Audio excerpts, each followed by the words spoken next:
Hola chicos, ¿cómo están? Bienvenidos. Vamos a ir comenzando con el teórico de hoy. Eh, para poder comenzar, voy a abrir el Power, así vamos viendo con qué se va a trabajar. Bueno, antes de empezar, vamos a aclarar un poquito los temas que fuimos trabajando en las clases anteriores. Nosotros en las clases anteriores estuvimos viendo los mecanismos que formaban parte de la inmunidad innata y de la inmunidad adaptativa. Fuimos viendo los distintos mecanismos humorales y celulares que representaban a ambos tipos de inmunidades. Luego, eh, luego empezamos a trabajar con situaciones en donde poníamos a funcionar esa inmunidad innata y esa inmunidad adaptativa, como por ejemplo, la poníamos a funcionar frente a una infección bacteriana, frente a una infección viral. Fuimos viendo cuáles eran los mecanismos más importantes en ese tipo de respuesta. Bueno, la idea, un poco la clase de hoy, es empezar a trabajar con las hipersensibilidades.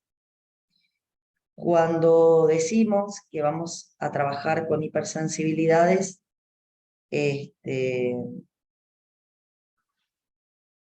idea es que vamos a ver algunas situaciones donde se observa un trastorno, se observa daño en tejidos propios debido a una disfunción en la regulación del sistema inmune.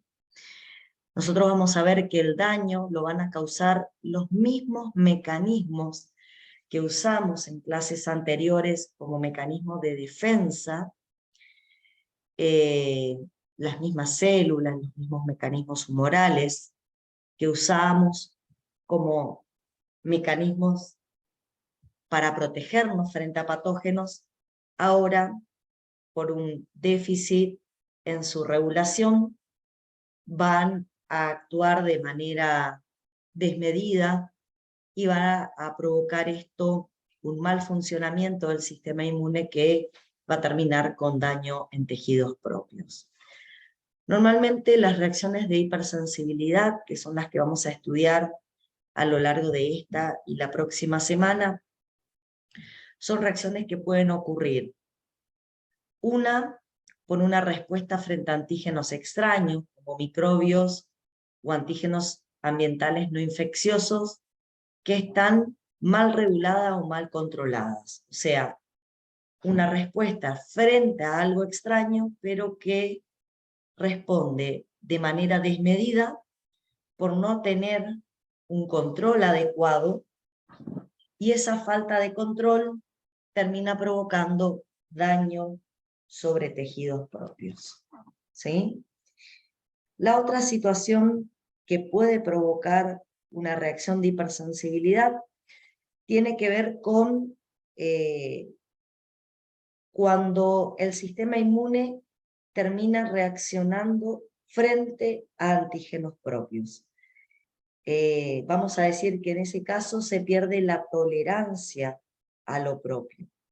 Y ante la pérdida de la tolerancia a lo propio, las células y los mecanismos humorales van a reaccionar frente a nuestros tejidos y van a producir un daño. Entonces, las hipersensibilidades las vamos a considerar reacciones que se producen de manera desmedida, donde la característica es que hay un daño intenso en estructuras propias y fundamentalmente ese daño tiene que ver con que reacciona el sistema inmune frente a algo extraño, pero lo hace de manera descontrolada o mal regulada, o está reaccionando nuestro sistema inmune frente a estructuras propias, porque lo que tenemos es una pérdida de la tolerancia a lo propio. En cualquiera de estas situaciones vamos a tener reacciones de hipersensibilidad. Para poder estudiar un poquito mejor las reacciones de hipersensibilidad, vamos a recurrir a una clasificación que es la clasificación de Helly-Combs. Ellos tomaron las reacciones de hipersensibilidad y las dividieron en 4 tipos según cuál era el mecanismo desencadenante y cuáles eran los elementos de la inmunidad responsables de causar daño en nuestros tejidos. Así, en la hipersensibilidad de tipo 1, también llamada hipersensibilidad inmediata, lo que vamos a observar es que frente a una sustancia inocua presente en el medio ambiente, como son los alergenos, se va a generar una respuesta mediada por inmunoglobulinas E, T helper 2, mastocitos, eosinófilos, que finalmente van a ocasionar una respuesta inflamatoria desmedida, donde lo que va a terminar dañado son fundamentalmente nuestros propios tejidos. En el caso de la hipersensibilidad de tipo 2 o citotóxica, la característica es que vamos a tener autoanticuerpos. La presencia de autoanticuerpos va a hacer que estos se terminen depositando sobre las membranas de nuestras propias células o sobre proteínas de matriz extracelular, y al depositarse van a desencadenar una respuesta inmune que va a terminar destruyendo células y tejidos. En la hipersensibilidad de tipo 3, mediada por complejos inmunes,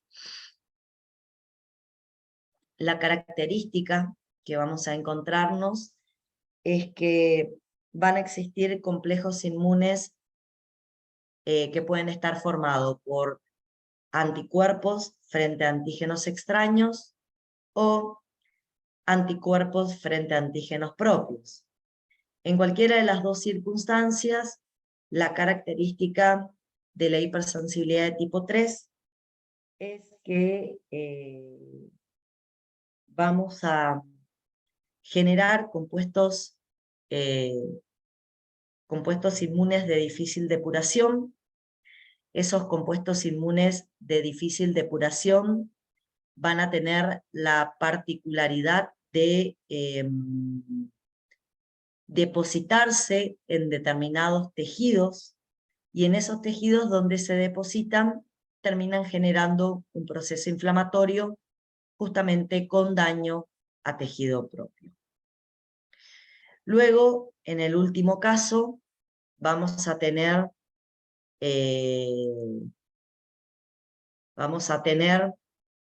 la hipersensibilidad de tipo 4, mediada por células. Acá la característica es que va a haber una reacción de células de la inmunidad innata o de la inmunidad adaptativa frente a antígenos propios, y esas células en general, bueno, antígenos propios o extraños, dependiendo la característica. Y esas células van a terminar desencadenando destrucción en nuestros tejidos. Lo que vamos a ir viendo es a lo largo de las clases cada una de las hipersensibilidades que les acabo de nombrar. Hoy vamos a hablar fundamentalmente de la hipersensibilidad de tipo 1, vamos a ver qué características tiene, en qué situaciones se va a presentar y cómo va a ser el mecanismo de daño. La segunda clase de esta semana se va a trabajar en hipersensibilidad de tipo 2 y de tipo 3. Y la semana que viene vamos a trabajar con la hipersensibilidad de tipo 4. ¿sí? Bueno, la hipersensibilidad de tipo 1 o hipersensibilidad inmediata es la que habitualmente describimos como reacciones alérgicas. Reacciones alérgicas o reacciones anafilácticas, ¿sí?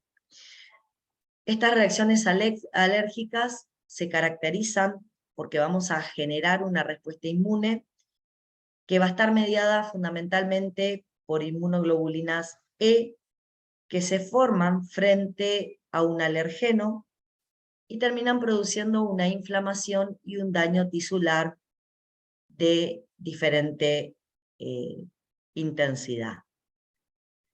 Cuando hablamos de un alergeno, en realidad estamos hablando de un antígeno ambiental que provoca selectivamente en un grupo de personas una respuesta donde se va a activar un T-helper 2 y se van a liberar interleuquina 4 e interleuquina 13 que van a favorecer la producción de inmunoglobulina C. Esas inmunoglobulinas C van a estar involucradas en la mediación del daño a los tejidos propios. Antes de avanzar con la hipersensibilidad de tipo 1, quiero comentarles que en algunas personas se pueden desencadenar reacciones idénticas con los mismos signos y síntomas que la hipersensibilidad de tipo 1, pero eso se va a dar frente a la exposición de bajas temperaturas o frente al ejercicio extremo. Muchas personas frente al ejercicio extremo o al cambio brusco de temperatura y a exponerse a bajas temperaturas, terminan desarrollando respuestas inmunes muy similares a las respuestas que desarrolla un alergeno cuando está involucrada la producción de IgE. Se sabe que en el caso del ejercicio y la exposición al frío no están involucrados, no hay formación de IgE, simplemente hay un estímulo de mastocitos por estas situaciones en particular, sin que haya un alergeno de por medio provocando esta estimulación. Bueno, vamos primero, para poder ponernos de acuerdo, vamos a caracterizar a los alergenos. ¿Qué son los alergenos? Bueno, primero y principal, los alergenos son proteínas de bajo peso molecular que podemos encontrar formando partes de diferentes sustancias que están presentes en el medio ambiente que nos rodea a diario a lo largo de nuestra vida. Esas proteínas de bajo peso molecular pueden formar parte de los ácaros del polvo, por ejemplo, pueden ser proteínas expresadas en este tipo de microorganismos, que son microorganismos no patogénicos. Pueden ser proteínas de bajo peso molecular que forman parte de los alimentos que nosotros consumimos a diario. Pueden ser proteínas que formen parte de los venenos de abejas o hormigas que pueden tomar contacto con nosotros a través de picaduras. Pueden ser proteínas de bajo peso molecular presentes en medicamentos, en los pelos de animales domésticos, proteínas de bajo peso molecular que formen parte de las partículas de polen liberados por diferentes plantas, o también formen parte de las esporas de los hongos que aparecen en la naturaleza.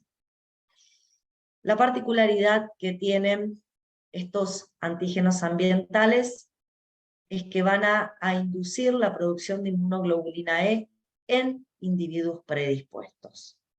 Ya vamos a ver a qué denominamos individuos predispuestos.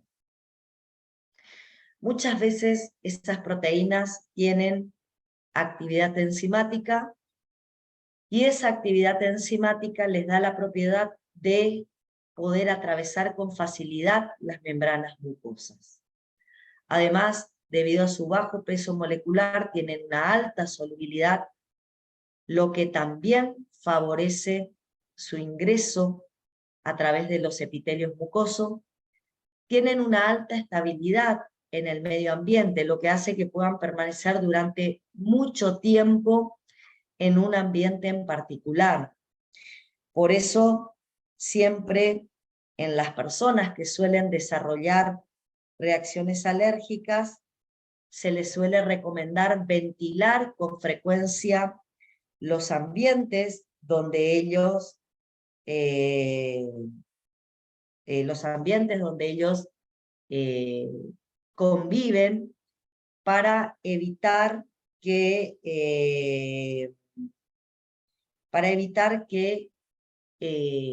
puedan tomar contacto con alergenos que durante tiempo permanecen depositados sobre la superficie de muebles, sobre almohadones, ¿sí? Etcétera. Y otra de las particularidades que tiene es que actúan en bajas concentraciones. Yo necesito simplemente una mínima cantidad de alergeno y esto ya va a ser suficiente para que termine desencadenando una respuesta de hipersensibilidad de tipo 1. Bueno, yo recién mencioné que los alergenos tienen la posibilidad de provocar la formación de inmunoglobulinas E únicamente en personas predispuestas. Esa predisposición se denomina atopía y es una condición que presentan algunas personas en particular a desarrollar enfermedades alérgicas. Esta atopía indudablemente está relacionada con componentes genéticos, ya que se ha observado que la probabilidad que tiene una persona de desarrollar enfermedades alérgicas tiene que ver con la presencia de atopía en sus progenitores. Si una persona tiene un solo progenitor atópico, ese individuo va a tener un 60% de probabilidad de desarrollar una enfermedad alérgica. Sin embargo, si ambos progenitores son atópicos, la probabilidad se incrementa a un 80% o más de desarrollar enfermedades alérgicas. Y si ninguno de los progenitores presentan atopía, la probabilidad de tener alguna patología, alguna enfermedad alérgica disminuye al 10% o menos. O sea, la atopía es algo que aparece bajo condiciones genéticas y se hereda en la progenie. Esa predisposición genética aparece codificada en genes de determinadas proteínas.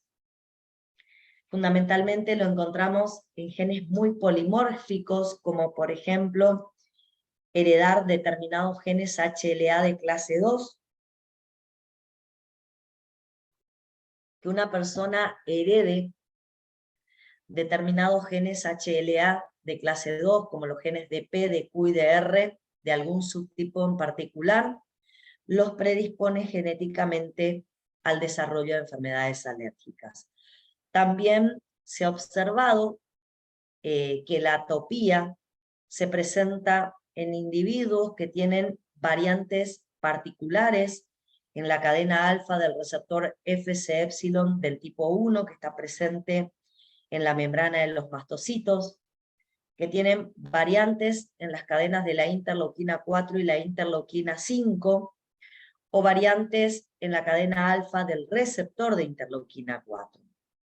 Sin embargo, y esto nos va a aparecer en varias enfermedades autoinmunes que vamos a estudiar más adelante, el componente genético no es suficiente para que una persona exprese la condición genética.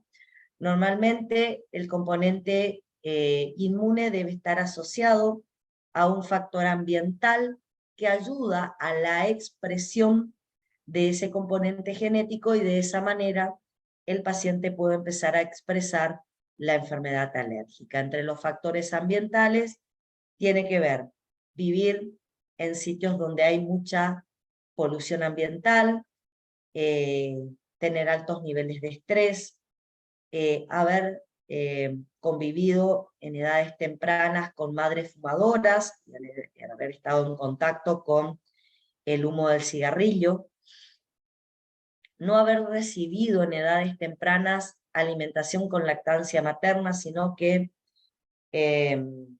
por ejemplo, fueron alimentados con leche de vaca, ¿sí?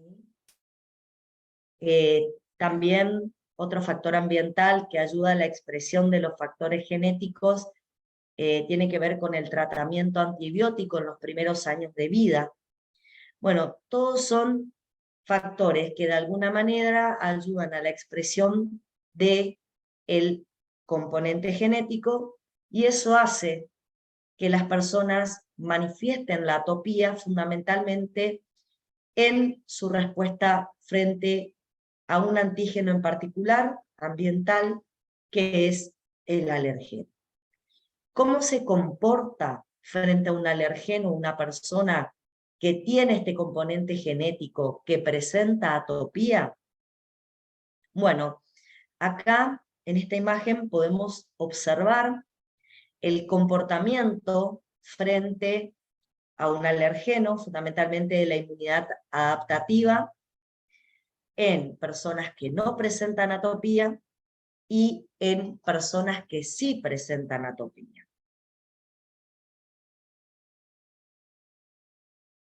En el lado derecho, a ver, vamos a poner un cursor para que me puedan seguir, acá. En el lado derecho encontramos de qué manera va a responder la inmunidad adaptativa en personas que tienen atopía, que presentan los factores genéticos, los cuales se expresan gracias a los factores ambientales, y en el lado izquierdo de la imagen tenemos la manera en que se comporta la respuesta inmunodadaptativa en una persona que no presenta atopía. Arrancamos en una persona normal. ¿Cómo sería la respuesta inmune? Bueno, ustedes piensen que vamos a partir con el hecho de que tenemos un alergeno que atraviesa las barreras mucosas. Ese alergeno que atraviesa barreras mucosas va a ser reconocido por células dendríticas, ¿sí? Va a ser reconocido por células dendríticas y va a ser endocitado por estas células a través de el reconocimiento por receptores de membrana. Las células dendríticas, al fagocitar el alergeno, lo van a terminar presentando y expresando en su membrana por complejos mayores de clase 2, y así, expresando al alergeno por complejos mayores de clase 2, la célula dendrítica va a migrar al órgano linfoide secundario, donde va a realizar la presentación del alergeno a los linfocitos TCD4, que son los que reconocen antígeno a través del complejo mayor de clase 2. Bueno, una vez que llegan al órgano linfoide secundario e interaccionan con los linfocitos TCD4, en personas no atópicas, la presentación del antígeno se hace en un contexto de altos niveles de interleuquina 12. Interleuquina 12 secretados por macrófagos que en la periferia están también reconociendo el alergeno, lo están fagocitando y lo están destruyendo en sus lisosomas. Ante esta situación, el T helper virgen se va a diferenciar y en personas no atópicas va a generar un T helper 1.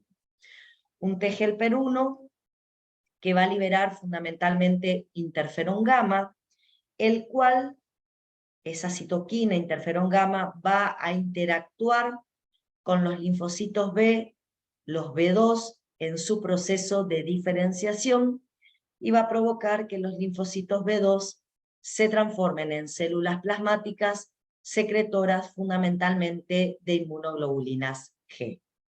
En personas no atópicas, frente al ingreso de un alergeno, se van a producir IgGs que, al ser secretados, van a poder tomar contacto con el alergeno, lo van a opsonizar y de esa manera van a favorecer la fagocitosis por parte de los macrófagos. En el caso de las personas, que son atópicas, ¿qué es lo que nos va a ocurrir? Bueno, en las personas atópicas, la presentación del alergeno a los TCD4 vírgenes se va a dar en un contexto de altos niveles de interleuquina 4, interleuquina 13 y linfopoyetina, todas secretadas por la célula presentadora de antígeno del paciente atópico en el órgano linfoide secundario. Ante esta presentación en particular, los TCD4 vírgenes se transforman en T-helper-2, en este caso, y una de las funciones que va a tener este T-helper-2 es, en el momento en que los linfocitos B realicen su switch isotípico, van a provocar una diferenciación hacia la formación de inmunoglobulina E. Frente a la presencia del alergeno, se van a formar T-helper-2 que van a liberar interleuquina 4 e interleuquina 13 y van a mediar a través de estas citoquinas la formación de inmunoglobulina E por los linfocitos B2. En personas atópicas, ante el ingreso del alergeno, aumentan las inmunoglobulinas E.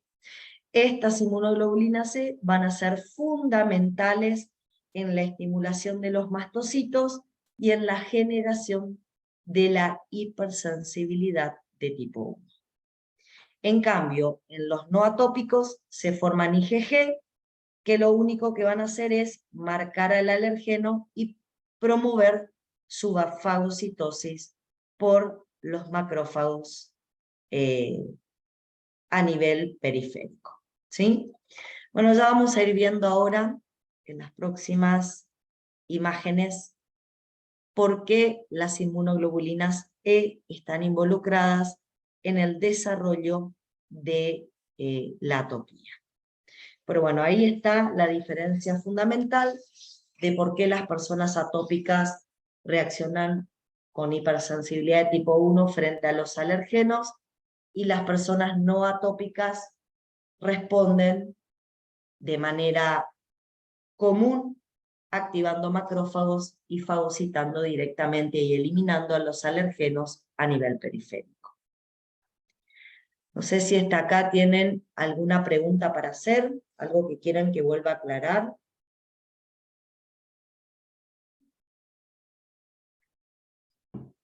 Bueno.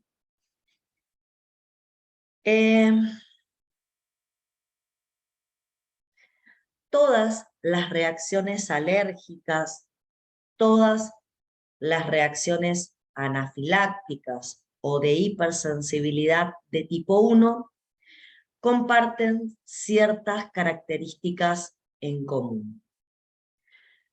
Por ejemplo, en las reacciones alérgicas vamos a observar que hay una activación de linfocitos T-helper-2.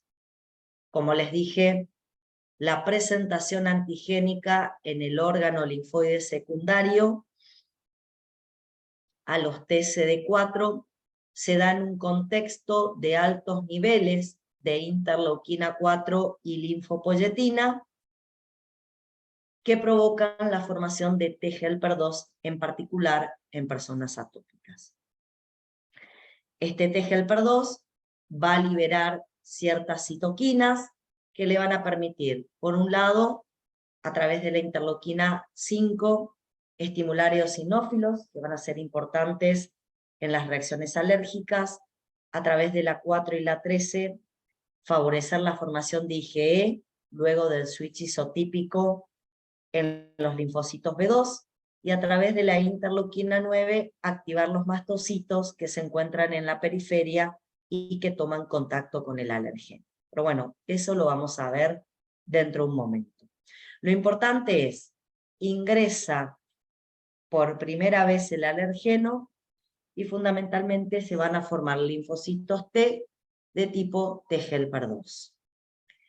Además, esos T helper 2 van a ayudar a que los linfocitos B se transformen en células plasmáticas exclusivamente secretoras de IgE. Cuando se activan los linfocitos B2 también en el órgano linfoide secundario, se van a activar más que nada como células plasmáticas secretoras de inmunoglobulina E, cosa que ocurre exclusivamente, como dije, en las personas atópicas. Una vez que se forman las inmunoglobulinas E, a partir de células plasmáticas, estas inmunoglobulinas E van a migrar y, en general, como se van a formar 15 o 20 días posteriores al ingreso del alergeno, cuando las inmunoglobulinas E lleguen a la periferia, al tejido periférico, lo más probable es que el alergeno no se encuentre más. Por lo tanto, lo que van a hacer las inmunoglobulinas E es unirse a través de sus receptores FC las inmunoglobulinas E se van a unir a través de sus porciones FC a los receptores Fc epsilon que tienen expresado en su membrana los mastocitos. De esa manera, los mastocitos que recubren la piel y la mucosa van a empezar a cubrirse en su membrana externa con inmunoglobulinas E que se van a unir, como dije, a través de las porciones Fc. Bajo estas condiciones, como las inmunoglobulinas no están tomando contacto con su antígeno, ya que el alergeno fue eliminado en sus primeras horas de ingreso, y luego de 15 o 20 días ya no se encuentra más presente el alergeno, debido a que las IgEs tienen sus regiones variables libres, el mastocito queda en reposo, no se activa, sin embargo queda sensibilizado ante un nuevo posible ingreso del alérgeno. Este mastocito sensibilizado puede quedar así un determinado tiempo, días, semanas, meses, y solamente se va a activar cuando el mismo alergeno que determinó este proceso de activación, el mismo alergeno que determinó este proceso de activación, vuelve a reingresar. Entonces, si reingresa el alergeno, inmediatamente con lo primero que se va a encontrar es con estos mastocitos sensibilizados. ¿Qué va a hacer el alergeno? Se va a unir a las regiones variables de esas inmunoglobulinas E, va a ser un entrecruzamiento sobre dos inmunoglobulinas E vecinas asociadas a receptores Fc epsilon, y a partir de ahí los mastocitos se van a activar. ¿Qué es lo que ocurre cuando un mastocito se activa? Bueno, lo que ocurre inmediatamente posterior a la activación es la degranulación. Pero no solo se degranula,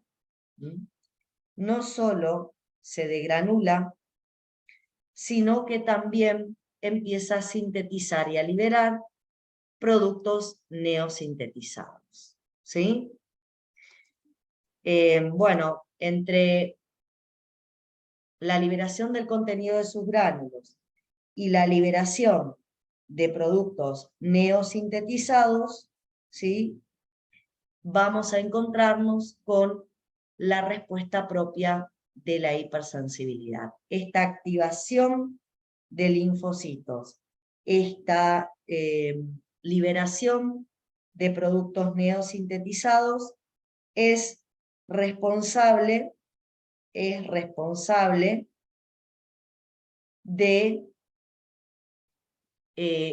las reacciones alérgicas o de hipersensibilidad de tipo 1. Entonces, para toda reacción alérgica necesitamos que ingrese el alergeno, estimule T helper 2, los linfocitos B2 por el estímulo de los T helper 2 generen IgEs, las IgEs sensibilizan mastocitos y cuando el alergeno reingrese, el mastocito sensibilizado se degranule y libere el contenido de sus granos. Bueno, ¿qué células fundamentalmente van a ser necesarias para generar una respuesta de hipersensibilidad de tipo 1? Bueno, indudablemente no las puse, pero necesitamos que las células dendríticas expresen al alergeno por complejos mayores de histocompatibilidad de clase 2, y a través de eso necesito que se activen linfocitos T, CD4 colaboradores o helpers, donde fundamentalmente voy a necesitar la activación de dos subtipos diferentes de linfocitos T. Voy a necesitar que se activen los T helper foliculares, que van a ser necesarios para lograr una correcta activación y diferenciación de los linfocitos B productores de inmunoglobulina E, y también voy a necesitar los T helper 2, que van a tener una función central en la respuesta inmunológica, ya que van a secretar interleuquina 4, que por ejemplo va a inducir la expresión de moléculas de adhesión para el reclutamiento de eosinófilos y T helper 2 hacia el tejido donde se encuentra el alergeno que acaba de desencadenar todo este proceso. Esto va a permitir la formación de un foco inflamatorio, donde van a haber eosinófilos y T helper 2. Sin embargo, también la interleuquina 4 va a provocar el cambio de isotipo durante la activación de los linfocitos B2, que va a generar la producción de inmunoglobulina E. También va a liberar interleuquina 5, que como principal función va a tener activar eosinófilos. En ese caso los eosinófilos no se van a activar por el encuentro con un antígeno, sino que directamente se van a activar por las citoquinas liberadas por el T helper 2. Además, también va a liberar interleuquina 13, que va a estimular a las células epiteliales, que por ejemplo están cercanas al sitio por donde ingresó el alergeno, y va a provocar que éstas empiecen a secretar mayor cantidad de mu. ¿Qué otra célula también es importante, que yo se las mencioné? Los linfocitos B2 del órgano linfoide secundario. Estos linfocitos B2 van a tener que, como ustedes observan acá, reconocer el alergeno a través de su BCR. Luego de reconocer el alergeno a través del BCR, lo van a tener que endocitar, procesar y presentar también por complejo mayor de clase 2 a los T helper foliculares.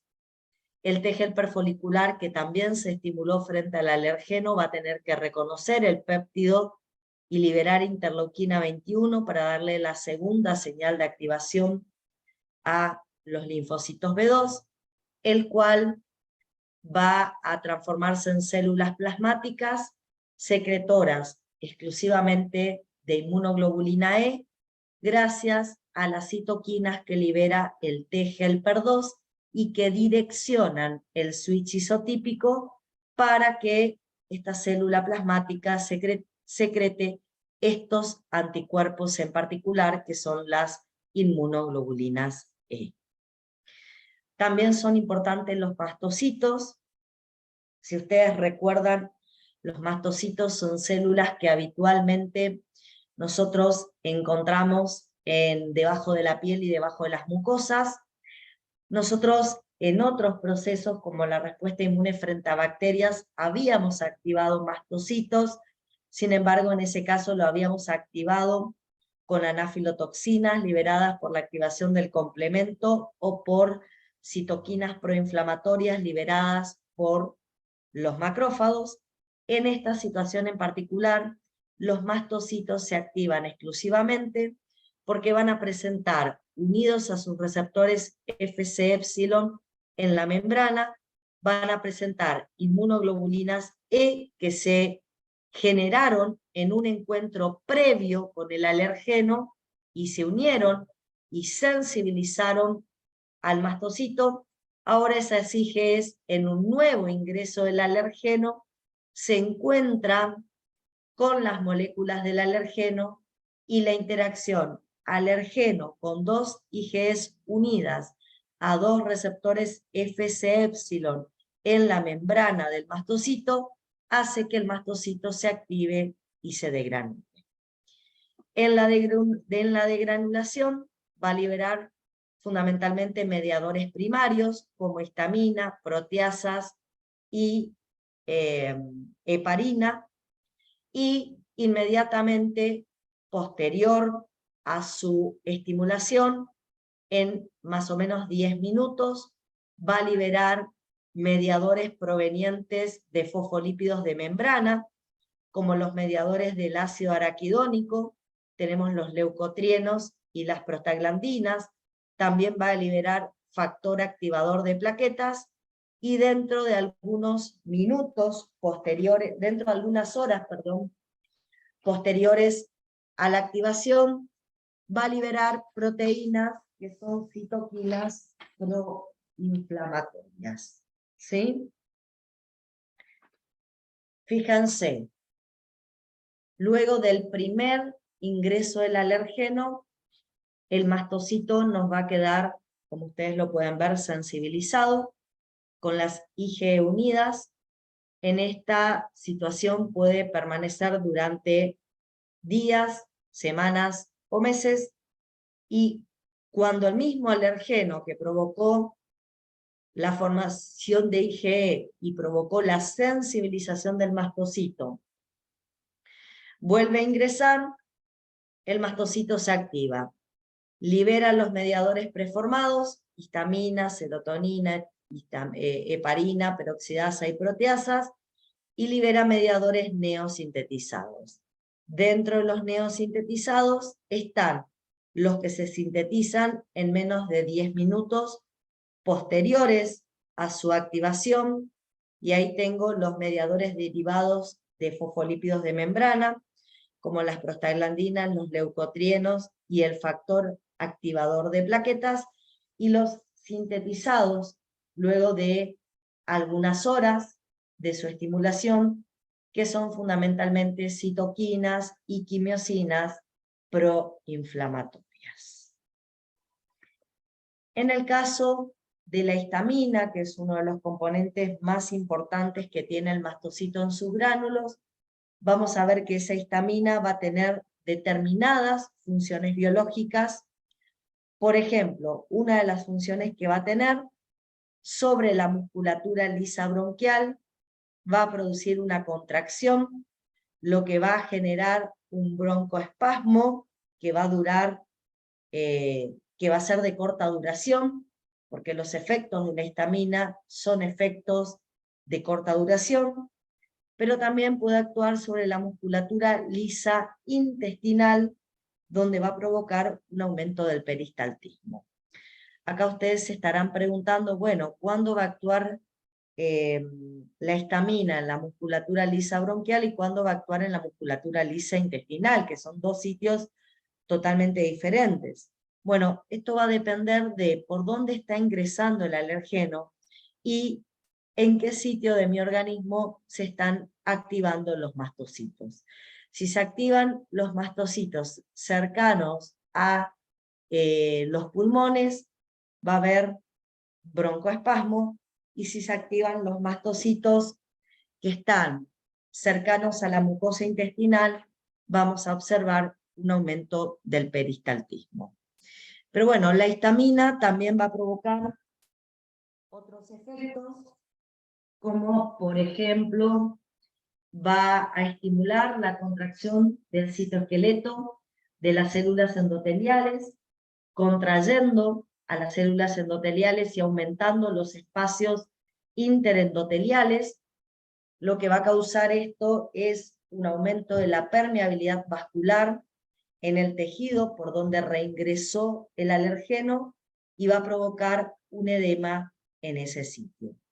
También la histamina va a estimular a las células endoteliales para que éstas liberen fundamentalmente prostaglandina I2 y óxido nítrico, y a través de la liberación de prostaglandina I2 y óxido nítrico va a provocar una vasodilatación, ya que son relajantes de la musculatura lisa vascular. Esa vasodilatación va a generar una mayor llegada de sangre con eritema en los sitios más cercanos a la piel, sobre todo si la histamina se libera por mastocitos en esas regiones. También se van a estimular las terminaciones nerviosas que causan dolor, ¿sí? Y sobre las células dendríticas de ese tejido, la histamina va a inhibir la capacidad de esas células dendríticas para estimular la formación de TGLP1 y va a promover la capacidad de esas células dendríticas para generar la diferenciación en el órgano linfoide secundario hacia la formación de TGLP2. Por otro lado, les dije que también el mastocito iba a liberar serinoproteasas neutras, como la triptasa y la quimasa, que bueno, con lo único que se pueden encontrar cuando son liberados desde el contenido de los gránulos de los mastocitos es con alguna que otra molécula del alergeno, que no son más que proteínas, pero fundamentalmente se van a encontrar con las proteínas de la matriz extracelular de nuestros tejidos, donde van a causar una intensa lesión tisular. También dijimos que a los pocos minutos se liberaban mediadores lipídicos, ¿sí? Estos mediadores lipídicos van a ser, por ejemplo, la prostaglandina D2, que es un importante vasodilatador y broncoconstrictor, aunque también está involucrado en producir quimiotaxis, favoreciendo el acúmulo de leucocitos en el área donde acaba de reingresar el alergeno.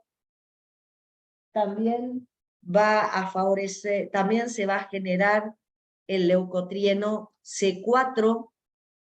Este leucotrieno C4, al ser liberado, se fragmenta y forma leucotrienos de menor tamaño, como el D4 y el E4, que tienen mucha actividad biológica. Son leucotrienos que producen una broncoconstricción prolongada, y fíjense que acá nosotros hace un momento dijimos que también eran broncoconstrictores las histaminas, pero la diferencia es que la histamina provoca una broncoconstricción de muy corta duración, porque la vida media de la histamina es una vida media muy corta. Sin embargo, cuando se liberan los leucotrienos, estos tienen una vida media más larga y producen una broncoconstricción de mayor duración, que es uno de los síntomas que va a caracterizar la activación de los mastocitos en las respuestas alérgicas. También van a producir la secreción de moco y el aumento de la permeabilidad vascular, lo que va a incrementar el edema en los tejidos donde ha ingresado el alergeno. También se libera el factor activador de plaquetas, que es un intenso broncoconstrictor, no tanto como los leucotrienos, pero también puede provocar broncoconstricción y va a provocar una retracción de las células endoteliales, lo que va a aumentar la permeabilidad vascular y también es un vasodilatador. Como pueden ver, con la histamina y los mediadores lipídicos, la activación del mastocito va a generar fundamentalmente efectos vasoactivos que se van a evidenciar más que nada a nivel de el tejido donde acaba de reingresar el alergeno y acaba de estimular a estos mastocitos. Otra de las células que otro detalle más, dijimos que los mastocitos después de algunas horas empiezan a liberar citoquinas y quimiosinas, las cuales van a ser, por ejemplo, el factor de necrosis tumoral alfa, la interleuquina 1 y 6, que van a provocar una inflamación tisular, porque van a desencadenar los eventos los eventos celulares, que van a permitir la formación de un foco inflamatorio, van a liberar interleuquina 5, que va a generar la producción de eosinófilos en médula ósea y también su activación a nivel periférico. Van a liberar factor estimulador de colonia de granulocitos y monocitos, interleuquina 3 e interleuquina 5, que van a promover la maduración de eosinófilos en médula ósea. Van a liberar quimiosinas, que van a atraer hacia el filtrado inflamatorio, además de eosinófilos, neutrófilos y monocitos. Bueno, otra célula que también va a colaborar, pero no con tanta importancia, en la formación de la respuesta anafiláctica o la respuesta alérgica, van a ser los basófilos. Los basófilos, si ustedes recuerdan, son granulocitos sanguíneos. Normalmente lo encontramos en sangre, pero bajo circunstancias como procesos inflamatorios desencadenados por alergenos, estos basófilos pueden pasar a los tejidos y se pueden comportar de la misma manera que los mastocitos. ¿Qué significa que se comporten de la misma manera que los mastocitos? Significa que también van a unir a sus receptores Fc épsilon, también van a unir inmunoglobulinas E, que van a interaccionar con alergenos y se van a degranular ante esta interacción. En sus gránulos, los basófilos tienen exactamente los mismos componentes que libera el mastocito. Pueden liberar histamina, proteasas neutras, pueden sintetizar mediadores lipídicos como prostaglandinas, leucotrienos, factor activador de plaquetas, y también pueden sintetizar y liberar citoquinas proinflamatorias. Por lo tanto, la respuesta generada por los mastocitos generalmente es potenciada por la activación de basófilos. Finalmente nos encontramos con los eosinófilos. Los eosinófilos son células que habitualmente aparecen en la sangre. Los tenemos en bajas concentraciones, pero cuando se forman las respuestas alérgicas, gracias a las citoquinas liberadas por los T-helper 2, formados por la inmunidad adaptativa, y gracias a las citoquinas formadas por los mastocitos, estos eosinófilos se empiezan a producir en médula ósea en mayor cantidad, y eso determina que en sangre empiecen a aumentar su concentración. Aumentan su concentración en sangre, y gracias a los efectos que provocan las citoquinas liberadas por los mastocitos, van a poner en juego interacciones con selectinas expresadas en el endotelio vascular. También van a tener integrinas en su membrana que se van a unir a moléculas de la superfamilia de las inmunoglobulinas expresadas en el endotelio vascular. Van a ser atraídos hacia el sitio donde ingresó el alergeno. Esto va a ser a causa de las eotaxinas que liberan las células epiteliales del tejido por donde ingresó el alergeno.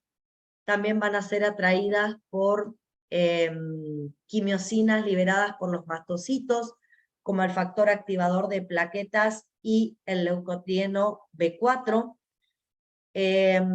Una vez que los eosinófilos llegan, hacen el rolling, la adhesión firme, la transmigración y la migración hacia el sitio donde ingresó el alergeno, lo que vamos a tener es un intenso foco inflamatorio donde van a haber eosinófilos, mastocitos y T helper 2.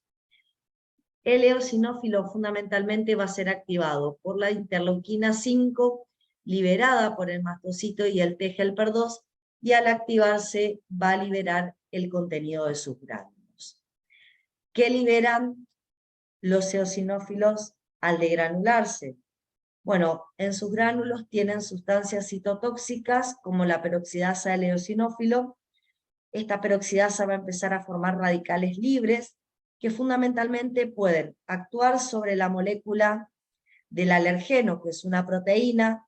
Sin embargo, van a actuar en mayor medida sobre nuestras células propias, ya que lo más probable es que cuando llegue el alergeno 24 a 48 horas después de que reingresó, cuando llegue el eosinófilo 24 a 48 horas después del ingreso del alergeno, lo más probable es que el alergeno no se encuentre más y cuando se degranule el eosinófilo, el contenido de sus gránulos terminen actuando directamente solo sobre células propias.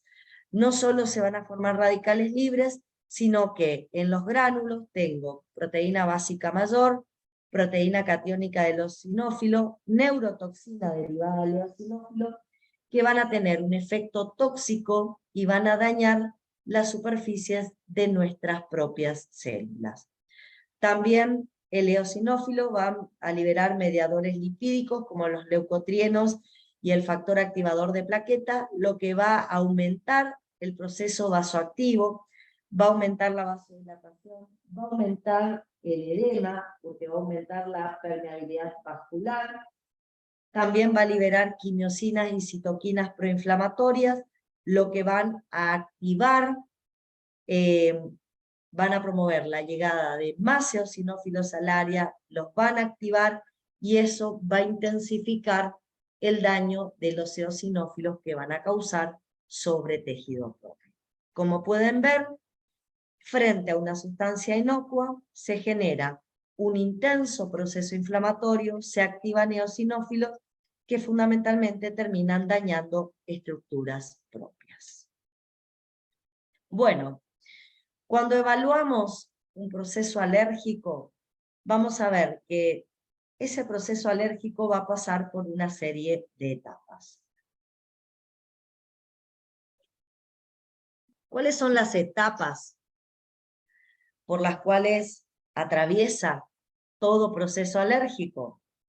Bueno, la primera etapa, y que es excluyente, es la exposición previa que provoca la sensibilización del mastocito. Yo necesito, para poder desarrollar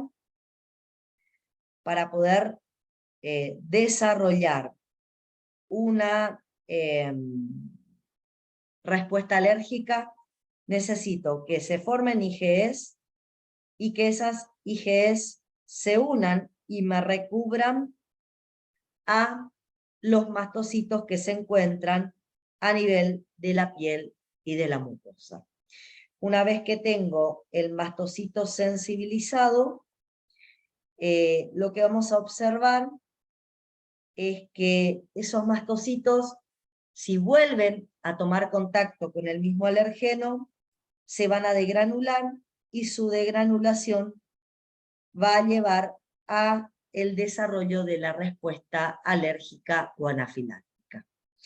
Esa respuesta alérgica o anafiláctica es una respuesta que va a tener dos etapas. Una etapa temprana o inmediata y que va a ser causada por los mediadores que libera el mastocito desde el interior de sus gránulos, fundamentalmente la histamina, y por las sustancias neosintetizadas por el mastocito, como por ejemplo son las prostaglandinas y los leucotrienos. Posteriormente, algunas horas después, 24 a 48 horas, aparece la fase tardía, que se va a caracterizar por la formación de un foco inflamatorio que fundamentalmente va a estar representado por un infiltrado de eosinófilos, linfocitos T helper 2 y mastocitos en el sitio donde acaba de ingresar el alérgeno. Entonces, primero tenemos la fase de sensibilización, tenemos que inducir un perfil de T helper 2, tenemos que producir la formación de anticuerpos de tipo IgE, y esas IgEs se tienen que unir a la membrana del mastocito y lo tienen que sensibilizar. Una vez que los mastocitos están sensibilizados, ante el nuevo contacto con el alergeno, ¿sí? Si vuelve a ingresar el alergeno, directamente se va a encontrar con el mastocito ya unidos a las inmunoglobulinas E, lo que va a provocar la activación del mastocito y su degranulación. Eso genera la liberación de histamina, prostaglandina D2, prostaglandinas E2, leucotrieno C4, factor activador de plaquetas, leucotrienos B4, que van a producir fundamentalmente efectos vasoactivos. Van a producir vasodilatación, aumento de la permeabilidad vascular y broncoconstricción. Por lo tanto, lo que fundamentalmente vamos a evidenciar en esta situación son eritemas, edemas y procesos de broncoconstricción. Va a haber fundamentalmente dilatación de los vasos sanguíneos locales, aumento de la permeabilidad vascular con formación de tumefacciones en diferentes tejidos donde se activan los mastocitos, edema de mucosas, tos, secreción de mocos, estornudos, aumento del peristaltismo y broncoconstricción. Unas horas después, gracias a las citoquinas liberadas por el mastocito, se va a empezar a conformar en el sitio, por migración desde la sangre, un foco inflamatorio que va a estar directamente representado por una gran cantidad de eosinófilos y T helper 2. Aunque también vamos a tener mastocitos y algunos basófilos. En particular, los T helper 2 van a liberar interleuquina 5, van a ser T helper 2 de memorias que se activaron por el reingreso del alergeno, por eso su activación es mucho más rápida, en 1 o 2 días ya pueden migrar a la periferia activados esos T helper 2.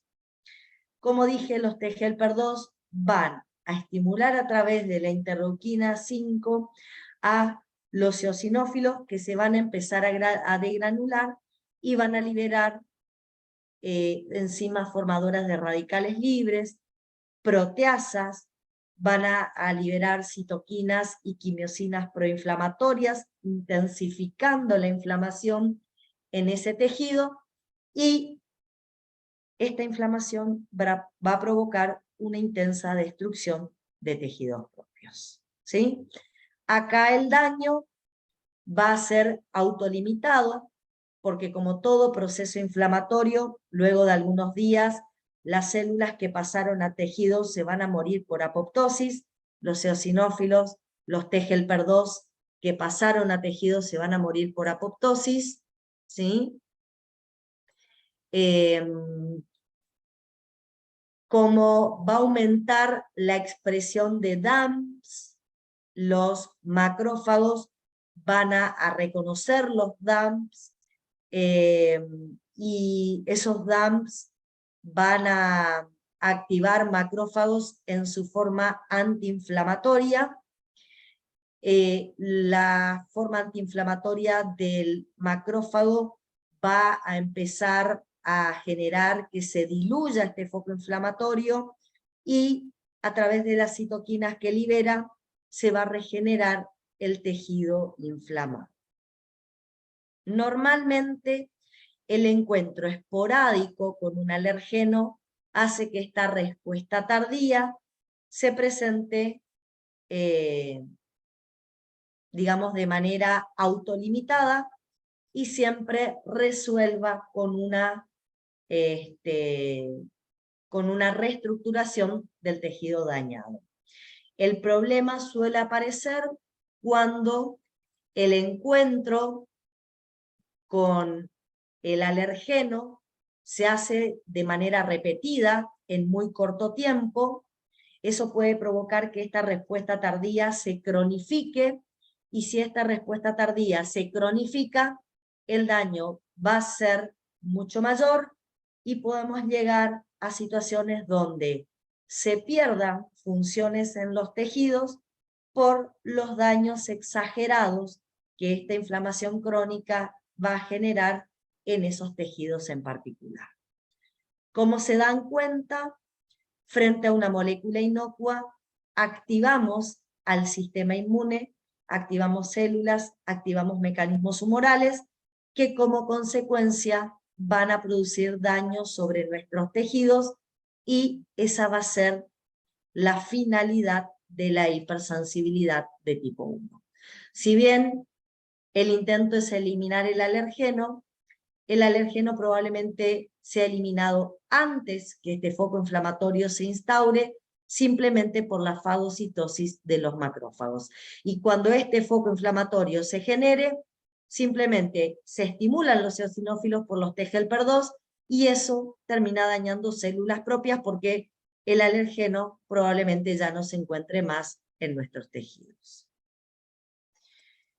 Bueno, nosotros atendiendo a la hipersensibilidad de tipo 1, vamos a estudiar rinitis alérgicas, conjuntivitis alérgicas, asma, dermatitis atópicas, alergias alimentarias. Vamos a estudiar al shock anafiláctico, que en realidad van a ser todas enfermedades alérgicas. ¿En qué difieren estas enfermedades alérgicas?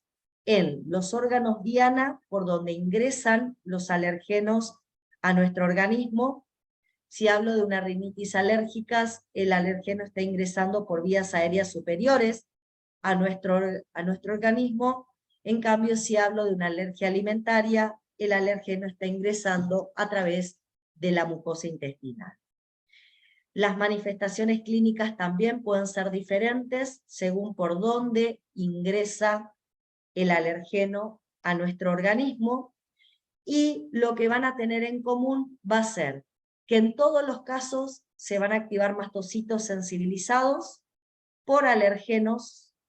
Esos mastocitos sensibilizados se van a activar, van a liberar el contenido de sus gránulos, van a sintetizar mediadores lipídicos, van a sintetizar citoquinas y quimiosinas proinflamatorias, y todas estas sustancias van a ser las responsables de producir respuestas inmediatas, que son autolimitadas y fundamentalmente están representadas por procesos vasoactivos, y respuestas tardías, que son procesos inflamatorios donde vamos a encontrar eosinófilos, T-helper-2, mastocitos y basófilos, que fundamentalmente van a producir daños en tejidos propios, y si bien a veces pueden ser respuestas autolimitadas, si el encuentro con el alergeno se cronifica, esa respuesta inflamatoria también se vuelve crónica, lo que incrementaría el daño a tejidos propios. Así, por ejemplo, podemos tener un asma bronquial. ¿Cuál es la particularidad del asma bronquial? El asma bronquial aparece luego de que una persona ha tenido reacciones alérgicas repetidas por el encuentro repetido de manera frecuente con un alergeno, y eso ha generado fases inmediatas y tardías de manera consecutiva a nivel pulmonar, que terminan provocando una respuesta inflamatoria crónica con una obstrucción intermitente irreversible de las vías respiratorias por los efectos vasoactivos que genera fundamentalmente la histamina y los leucotrienos, una inflamación bronquial crónica con una intensa eosinofilia, una hipertrofia del músculo liso bronquial a causa de las citoquinas liberadas por mastocitos de Helper 2, una hiperreactividad a los broncoconstrictores, también mediado por las citoquinas y los mediadores lipídicos liberados por los mastocitos, lo que a la larga genera, como ustedes pueden ver, un remodelado en las vías respiratorias, ¿sí? Donde vamos a tener una gruesa pared de los bronquios a causa del edema, ¿sí? Y músculos lisos que pueden sufrir contracciones a causa de las sustancias broncoconstrictoras liberadas por los mastocitos. Esto obviamente es reversible, sin embargo, con el paso del tiempo, el infiltrado inflamatorio genera una alteración en la arquitectura de la pared de los bronquios que se vuelve irreversible y afecta la funcionalidad de los bronquios en estos pacientes. Por ejemplo, cuando tenemos una rinitis alérgica, lo que podemos observar es que personas atópicas se exponen y sensibilizadas, atópicas y sensibilizadas, se exponen al polen de las plantas o a los ácaros del polvo doméstico a nivel de las vías aéreas superiores. Esto desencadena una estimulación de los mastocitos sensibilizados que va a provocar un edema en las mucosas, eso les va a provocar congestión, va a producir una infiltración eosinofílica que va a intensificar la congestión, va a aumentar la secreción de moco, va a producir tos, estornudos, dificultad respiratoria. También se puede asociar una conjuntivitis alérgica, los ojos empiezan a enrojecerse, empieza a incrementar la secreción de lágrimas, todos a causa de la sustancia liberada por los mastocitos que se estimulan, mastocitos sensibilizados, que se estimulan frente a los procesos alérgicos. Lo mismo nos puede ocurrir en las alergias alimentarias, cuando consumimos alimentos que provocan la liberación de mediadores por parte de mastocitos sensibilizados en la mucosa y la submucosa intestinal del tubo digestivo y de la orofaringe. En ese caso, las manifestaciones clínicas se pueden dar a nivel de la piel, porque ingresa el alergeno del intestino directamente a la circulación sanguínea, y en ese caso no solo estimula mastocitos que se encuentran en la superficie mucosa, sino que pueden estimular mastocitos a la distancia, como mastocitos de la piel. Eso va a generar ronchas con prurito. También vamos a tener un edema tisular, un aumento del peristaltismo, un aumento de la secreción epitelial con producción de mocos, con producción de vómitos y diarrea. Pueden haber comprometidos, por ejemplo, las vías aéreas superiores, porque también al pasar por la orofaringe el alimento estimula a mastocitos de la orofaringe, entonces voy a tener una rinitis. Puede aparecer urticaria, broncoespasmos leves, ¿sí? Todo a causa de la liberación del contenido de los gránulos de los mastocitos que estaban sensibilizados y toman contacto con el alergeno que por vía orofaringea digestiva ingresan a nuestro organismo. Existe una forma grave de hipersensibilidad de tipo 1, una forma que compromete la vida del paciente y se denomina shock anafiláctico. Las sustancias desencadenantes de shock anafiláctico son sustancias que generalmente son inoculadas directamente en la circulación sanguínea o ingresan a nuestro organismo en elevadas concentraciones. Pueden ser drogas, como antibióticos, opioides, protaminas, anestésicos, insectos, como abejas y hormigas que inoculan directamente a través de una picadura el contenido de sus venenos en el torrente sanguíneo, alimentos con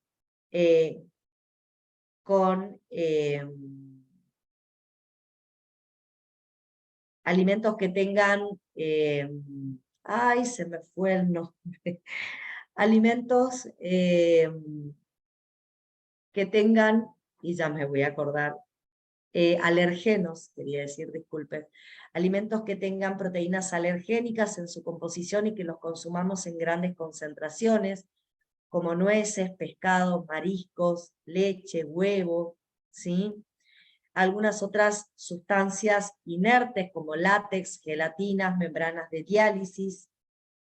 La característica es que ingresan, como dije, directamente al torrente sanguíneo o ingresan en gran cantidad, lo que va a provocar la estimulación y la degranulación de muchos mastocitos.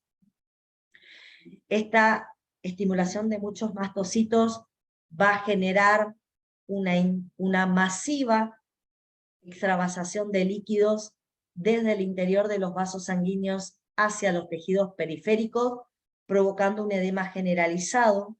La masiva extravasación de líquido va a reducir el tono vascular, generando una intensa hipotensión. Además, va a haber constricción, va a haber a causa del edema y a causa del efecto broncoconstrictor, va a haber compromiso de las vías aéreas, porque va a haber constricción de vías aéreas y edema laríngeo, lo que va a comprometer la llegada de oxígeno a las vías pulmonares.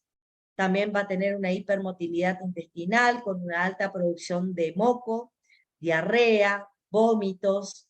En la piel va a haber formación de ronchas de manera generalizada.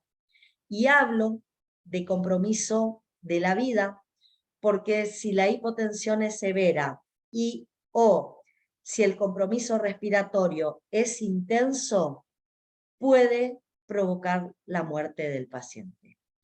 Cuando el paciente presenta un shock anafiláctico, hay que actuar lo antes posible para revertir los signos y síntomas provocados por la degranulación de los mastocitos, ya que algunos de ellos son muy graves, como el edema laríngeo, ya que va a evitar el ingreso del oxígeno, y ustedes saben que sin oxígeno las células se mueren. Por lo tanto, si bien en general las manifestaciones de hipersensibilidad de tipo 1 en personas atópicas pueden ser manifestaciones con daño, pero autolimitado, hay situaciones severas donde el daño es intenso, como en este shock anafiláctico, y puede provocar una reacción de hipersensibilidad de tipo 1, puede provocar la muerte en un paciente. Bueno, la verdad es que hoy me gustaría que les quede en claro, primero y principal, que no cualquier persona va a presentar una respuesta de hipersensibilidad de tipo 1, solamente las presentan las personas atópicas, que para poder presentar una respuesta de hipersensibilidad de tipo 1, primero la persona se tiene que sensibilizar, tener IgEs unidas a las membranas de sus mastocitos, y luego, ante el reingreso del alergeno, esos mastocitos sensibilizados liberan el contenido de sus gránulos y sintetizan nuevas sustancias que provocan una respuesta inmediata, mediado fundamentalmente por efectos vasoactivos que provocan edema, ronchas, vasodilatación, ¿sí? Y que luego de 24 a 48 horas provocan la formación de un foco inflamatorio, donde fundamentalmente vamos a encontrar eosinófilos, T helper 2 de memoria, mastocitos y basófilos, que van a activar fundamentalmente a los eosinófilos, los cuales se van a degranular y van a ser responsables del daño a tejidos propios. Eso es lo que fundamentalmente caracteriza a una respuesta de hipersensibilidad de tipo 1, que puede ser una respuesta autolimitada, o si yo tengo un encuentro constante con el alérgeno, se puede cronificar y tengo daños mayores a tejidos propios. ¿Sí? Como ven, es una respuesta inmune frente a algo que es inocuo, como el alergeno, y termina dañando tejido propio. ¿Sí? Bueno, me gustaría saber si tienen alguna pregunta en particular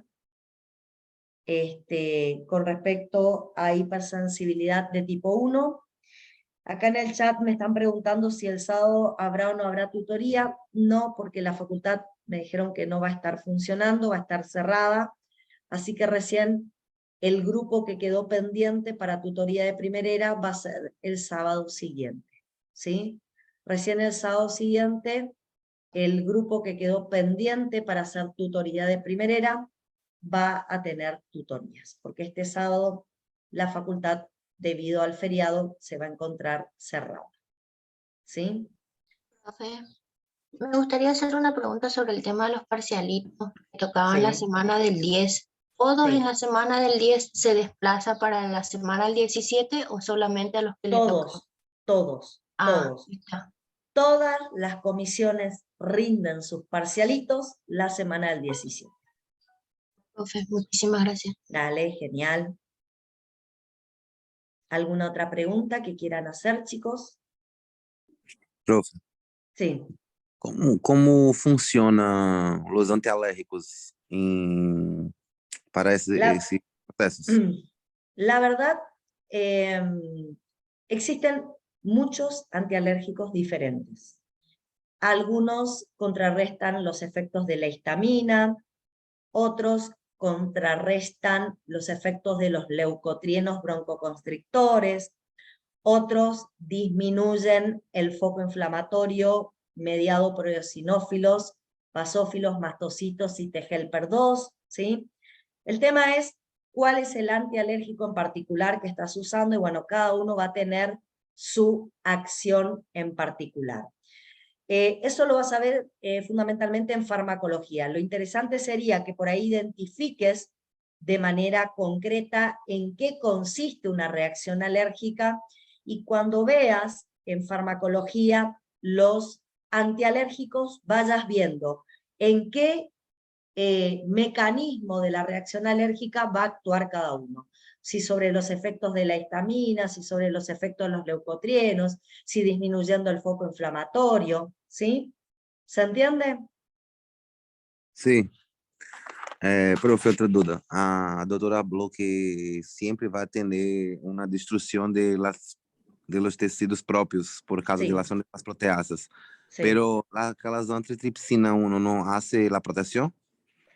Sí, la antitripsina 1 hace la protección, pero ¿sabes cuál es el problema?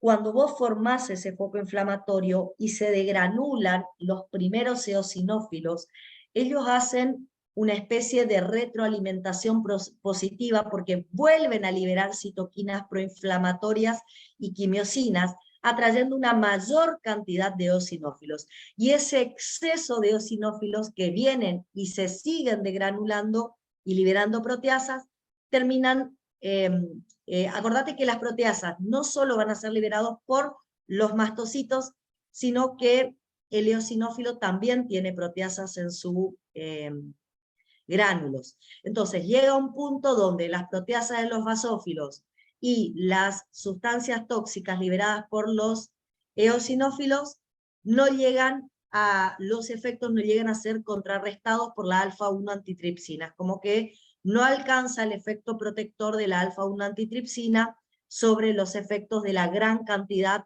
de sustancias liberadas dentro del foco inflamatorio. O sea que terminás teniendo, más que protección, un daño intenso, ¿sí? Hay ahí Gracias. un equilibrio, pero en algún punto se va a romper ese equilibrio. Gracias, profe. Dale. ¿Alguna otra pregunta? Bueno, chicos, si no tenemos más preguntas, les cuento. La verdad, no recuerdo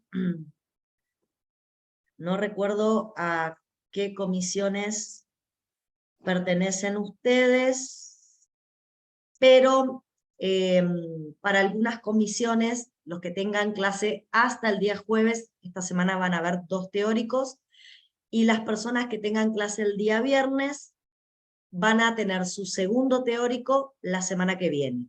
El resto, los que tengan 2 teóricos esta semana hasta el día jueves, la semana que viene van a tener un solo teórico. Eso después lo voy a aclarar, porque como tenemos feriado viernes y lunes, tuve que hacer una reestructuración de teóricos para que todos puedan tener a lo largo de estas 2 semanas las mismas cantidades de clases. Así que... Entonces, profe, si por ejemplo tenemos comisión 39 tiene hoy, luego tenemos miércoles, el miércoles no tendríamos clases. A ver, ¿ustedes cuándo tienen su segunda clase? Consulto, porque no sé bien El qué... miércoles. Yo. Esta semana, el miércoles, van a tener clases, y van a tener su segunda clase, ¿sí? Los que tienen viernes no van a tener clase, lo vamos a recuperar la semana que viene. La semana que viene solamente va a haber clases las del miércoles en adelante, y un solo teórico para los que esta semana tengan 2 teóricos. O sea, esta semana hay clases normales hasta el jueves. El viernes no hay clase. La semana que viene yo les voy a publicar, va a haber un solo teórico, que sería el segundo teórico de ustedes en la semana. O sea, ustedes la semana que viene, el martes, en este horario no van a tener teórico. ¿Sí? ¿Se entiende? Van a tener solamente su teórico del día miércoles. ¿Está? Bueno, igual yo les voy a publicar, quédense tranquilos, a qué día y en qué horario va a tener cada uno de los teóricos que nos faltan. Quédense tranquilos que ya les publico. ¿Sí? ¿Alguna otra pregunta? Bueno, nos vemos, chicos. Hasta luego. Chau, chau.